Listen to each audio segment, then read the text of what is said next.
Hey everyone welcome back to my another mini blog. तो देखी पारे मु सब जमती सेलून को जाए आउ डेली मो हेयर को एमती ही मु भलसे कम करे टांगेल फ्री करे। तो एक्चुअली समस्ते कहते दीदी कहीं एते लॉन्ग चुटी रखीच आउ भल लगुच कि रखापी। तो यहाँ मुझे खाली कहबी जो मैंने मत पचारती एते लॉन्ग हेयर केमती हैंडल करुँच आउ कहीं रखिंट जो मान को मो हेयर भल लगुनि। तो यहाँ चुट्टी खाली ना यहाँ हूँ मो माँ को बहुत सारा भल पाइबा जोटा कि मो माँ को आमको छुआ बेलू सी आमको केयर नहीं कि एते लॉन्ग चुट्टी करिछि।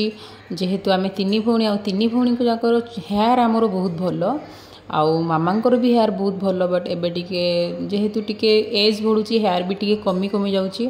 मोर पर्सनल मोर माने मोर हेल्थ इश्यू अच्छी थायराइड अच्छी पीसीओडी अच्छी मु थायराइड रे 100 पावर मेडिसिन खाई भी मोर हेयर एत्ती भल अच्छी जे मो माँ को भल पाइबा तांको केयर पाए आउ दूर रहा मोर द्वारा जी हम माने कथा को मानिकी मु मो चुटीटा को भलसे रखी हो पारे किसी जन खाली हेयर हो पारे किंतु मो माँ को बहुत सारा फीलिंग्स आम हेयर माने मो दीदी आउ मो सान भौणी समस्तंकर।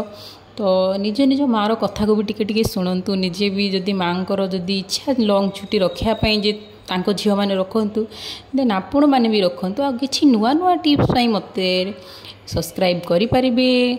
आउ जदि मत किसी क्वेश्चन जदि भी पचार अच्छी हेयर उपरे किसी प्रॉब्लम बिकॉज मु जड़े हेयर ड्रेसर आउ ब्यूटिशियन मध्य तो स्किन हेयर विषय जहाँ भी क्वेश्चन थी मत समस्ते पचारि पारे। आउ बहुत सारा ढेर सारा भल पाइबा दिंतु तो मत आहरी नुआ नुआ वीडियो बनवा को भल लगे आउ आपण मन को भल पाइबा सपोर्ट रे ही मु आगु को जाई पारिबी। तो मते तो बहुत सारा भल पाइबा दरकार।